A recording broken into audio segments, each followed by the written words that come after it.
Ritual-ritual berikut ini bisa menyelamatkan nyawa kalian dari kematian karena kecelakaan saat kalian mudik. Dengarkan baik-baik jika mau selamat.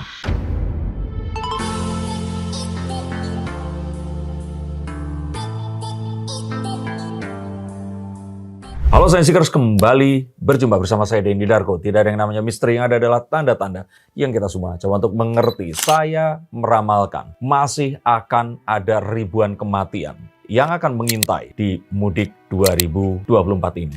Dan ini semua direspon, ditonton sebanyak ini di kanal TikTok. Kita mengetahui bahwa mudik pasti meninggalkan korban yang akan sangat banyak. Banyak di sini karena pasti akan ratusan orang minimal itu meninggal karena kecelakaan saat mudik dan balik saja. Dan ini kita tidak berbicara tentang kerugian material dan cacat karena kecelakaan yang ditimbulkan.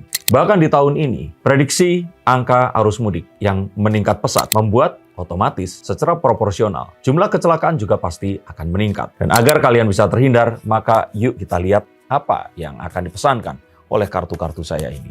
Usahakan untuk membagikan kepada orang yang terdekat, dan untuk kalian yang belum mudik, pastikan ini semua kalian amalkan ritualnya. Yang pertama, hindari menggunakan kendaraan roda 2. Walaupun kalian ingin menghemat. Sekali lagi, upayakan untuk menghindari mudik menggunakan kendaraan roda 2. Oke, yang pertama di pikiran kalian adalah, Mas Darko kan gampang karena punya duit. Tahukah kalian bahwa kendaraan roda 2, terutama yang berbentuk bebek itu tidak dirancang untuk jarak melebihi 50 hingga 80 km sekali jalan dalam jarak tempuh 1 hari. Betul sekali, karena konsentrasi manusia itu pasti akan menurun. Apalagi jika ditambahkan dengan faktor jarak yang lebih jauh dan ramainya kendaraan, sehingga jumlah kendaraan lain akan ikut meningkatkan potensi kecelakaan yang akan terjadi. Bukan karena kelalaian kalian, tapi kelalaian pengemudi lain. Terutama jika ini digunakan dalam jarak melebihi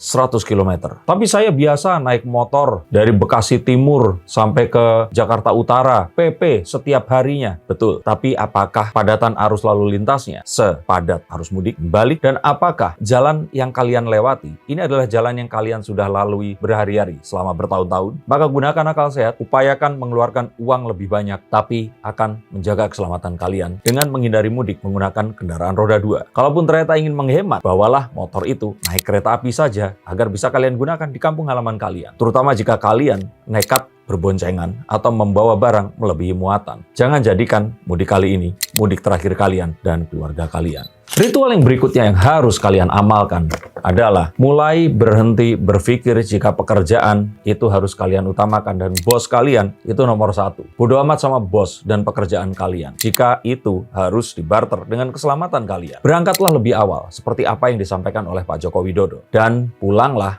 agak belakangan atau telat. Hindari puncak kemacetan. Dan jika ternyata keluarga kalian harus berangkat lebih awal, berangkatkan terlebih dahulu dan kalian belakangan bisa sendirian dan naik kendaraan umum yang pilihannya lebih banyak. Atau jika tidak, kalian bisa memilih untuk menumpang kepada orang yang lain daripada nekat menggunakan kendaraan sendiri jika ternyata orangnya cuma sedikit. Utamakan keselamatan nomor 1. Karena jika kalian mengalami kecelakaan, kalaupun ternyata tidak meninggal dunia, bos kalian gak akan mau juga punya karyawan yang cacat. Maka pilih bos atau keluarga kalian. Lalu amalan apa lagi yang harus kalian lakukan? Ritual apa yang bisa menyelamatkan kalian dari kematian? Kalau ternyata kepepet, mendingan kalian berangkat saat sholat Idul Fitri dilakukan. Maka jalanan ini akan jauh lebih sepi, terutama jika kalian menggunakan kendaraan umum. Saya dulu sering memilih seperti itu. Jika ternyata saya kebetulan tidak mendapatkan tiket mudik lebih awal, tidak ada yang lebih utama dibandingkan keselamatan. Apalagi jika dibandingkan dengan hal-hal seperti sholat Idul Fitri yang bisa kalian kejar di tahun depan nanti. Utamakan tradisi, tapi kalian malah seperti bunuh diri.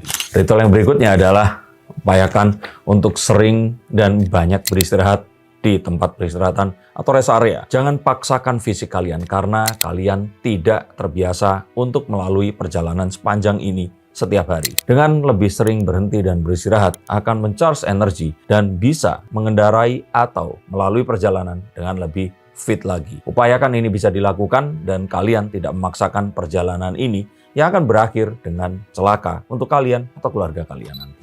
Yang berikutnya, tidak terpancing dengan kondisi di lalu lintas dan melakukan sesuatu seperti mengebut atau terpancing untuk melakukan keributan atau melakukan hal bodoh lainnya yang di luar rencana kalian. Upayakan menyiapkan semuanya lebih awal dan tidak terdeviasi dari rencana yang sudah disiapkan. Pastikan kalian semua sudah merencanakan dan ikuti rencananya hingga selesai. Ritual yang berikutnya adalah menyediakan sesajen agar perjalanan kalian bisa lancar dan tidak tertunda. Sesajennya adalah tentu saja minuman yang banyak sekali dan juga makanan untuk di perjalanan agar kalian nggak perlu untuk berhenti, kehilangan fokus karena harus mencari tempat peristirahatan atau berbondong-bondong berhenti di tempat yang tidak kalian ketahui. Maka dengan seperti ini akan menghemat perjalanan dan juga akan bisa memperkecil hal-hal yang akan terjadi dan kecelakaan yang mungkin akan dialami. Yang berikutnya adalah jangan konyol dan memaksakan untuk berpuasa, karena dalam perjalanan yang jauh, terutama jika kalian harus menyetir dan perlu konsentrasi tinggi, akan menjadi berbahaya jika kalian tidak mengkonsumsi makanan atau minuman yang memadai untuk perjalanan kalian. Satu hal yang positif, tapi jika membahayakan diri kita, setahu saya akan menjadi makruh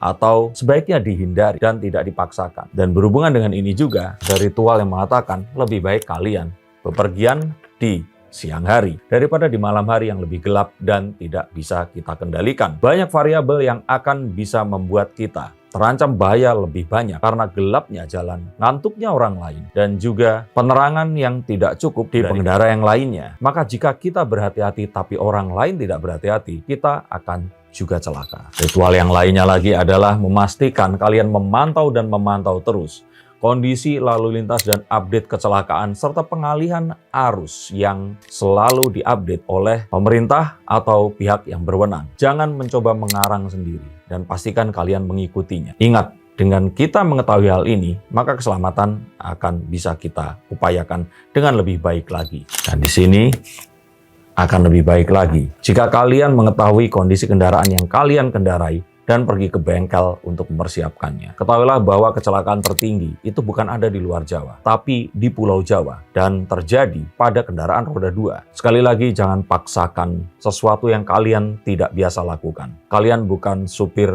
bus antar kota yang terbiasa menyetir dengan stamina yang tinggi dan mengetahui jalan yang kalian lewati setiap hari. Maka hati-hati dan upayakan kalian bisa pergi dan kembali dalam kondisi selamat. Dan ini semua tidak akan berguna jika kalian tidak melakukan ritual yang terakhir, yaitu berdoa. Selalu berdoa, mohon kepada Sang Kuasa atau siapapun kalian menyebutnya. Dan ketahuilah bahwa ada kekuatan di luar sana yang akan menyertai kita jika kita memintanya. Terima kasih, semoga kalian semua selamat dalam perjalanan kalian. Jika kalian menonton ini ternyata sudah lebaran, mohon maaf lahir dan batin. Minal aizin wal faizin, dan salam untuk keluarga kalian di kampung halaman.